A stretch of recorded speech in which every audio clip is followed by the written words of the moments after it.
Hey everybody, welcome to the Anthony and Todd Show. I'm your host Trevor. And I'm Vincent. And today we're going to be taking a look at the latest Charli XCX project, How I'm Feeling Now. Charli XCX is a British singer-songwriter, pop artist who became really popular with her appearances in Icona Pop's I Love It, as well as Iggy Azalea's Fancy, and then really came into her own with her first hit single, Boom Clap, back in 2014. And then in 2015, she started working with artists in the British collective PC Music, as well as the producer Sophie, and that helped her develop more of an experimental sound and image.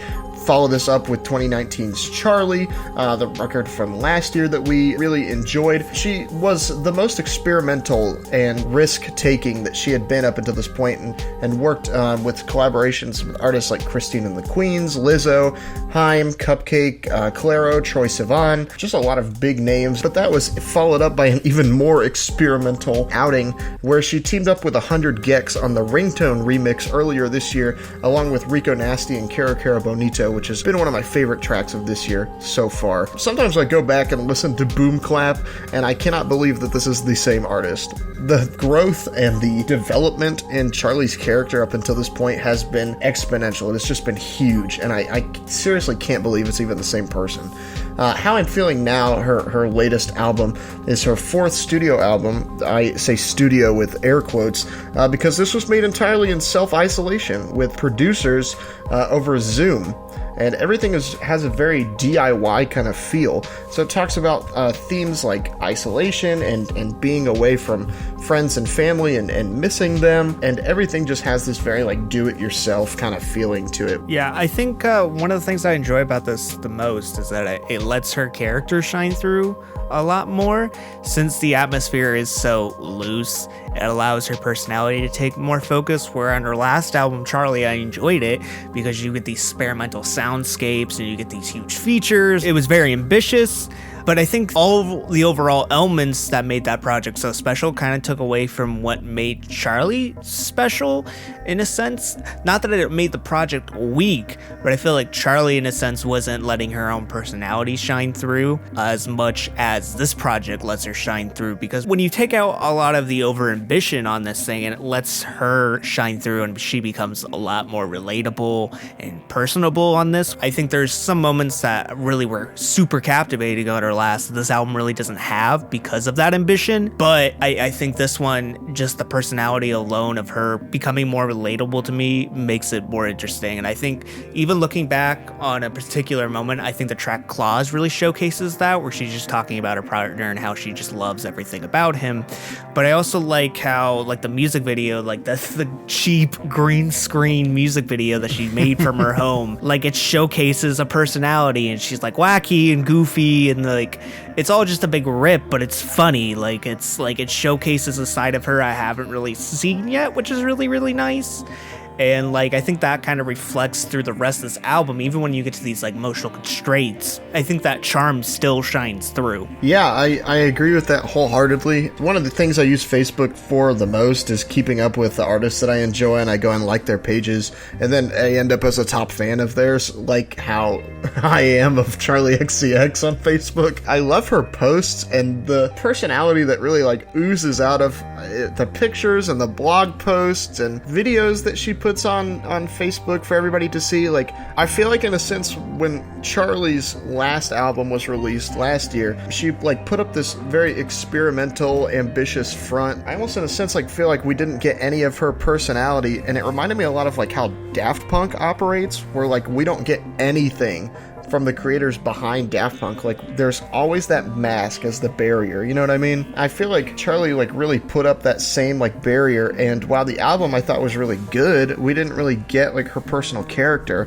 But now like she's really started to kind of break down that barrier between her fans and her music, where like she's putting out these Zoom calls, she's putting out these blog posts of like the making of this album, and she talks like very openly about like, I'm really nervous that my album is coming out in like a week, I don't know how it's gonna do, I'm really nervous about making an album in quarantine, I really miss my friends. Like I really love that like personal aspect, and I feel like that comes through on a lot of these tracks. For example, Enemy there's this like spoken section in the middle that's Charli speaking about her personal struggles with like being away from people. And I really like that character that she shows on there, as well as like the moments like Claws or Forever. She talks about like, you know, how she misses her friends and posted that video, which is like all created out of like snippets of home videos and Snapchat videos or whatever of like her and her friends just goofing around.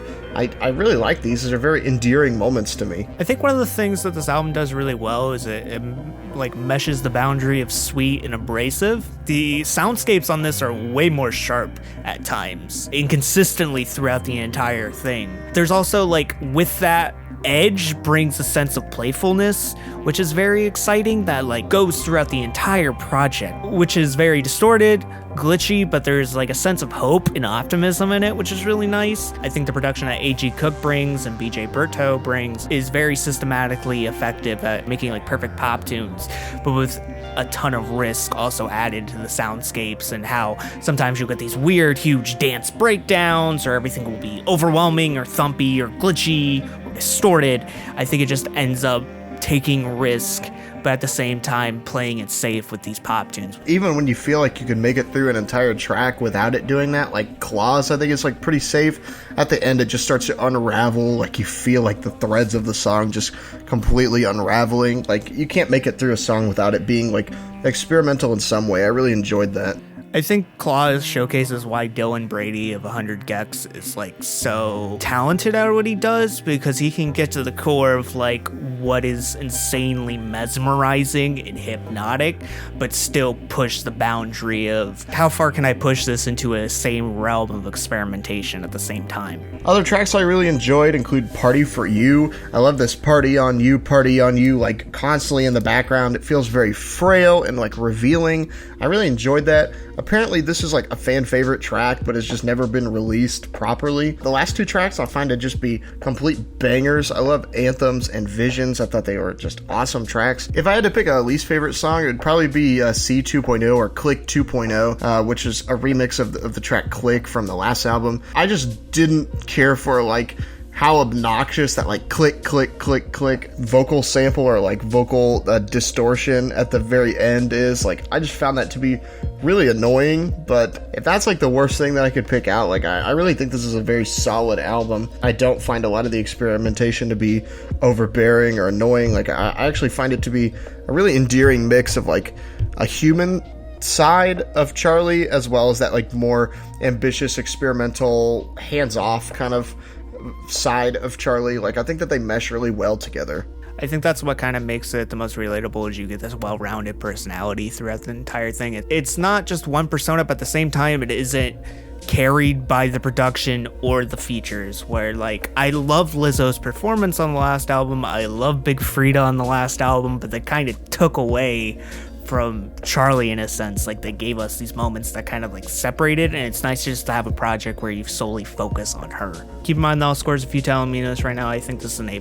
I really enjoyed this. This is awesome. Yeah, I'm gonna give it an A+ as well. This was just a very enjoyable project. I felt like she was never going to be able to live up to her last album being as big of a hit as it actually was, but I never thought that she'd be able to like carry on that hype and follow up correctly. But I think this is a really awesome direction to go in, and I think that by pushing herself to make this album like in quarantine, it shows just a really great glimpse of the human side behind the artist and behind some of the great tracks of last year. That's it for this review. If you want to keep up with us on social media, you can find us at Twitter, Instagram, Facebook at Anthony Todd.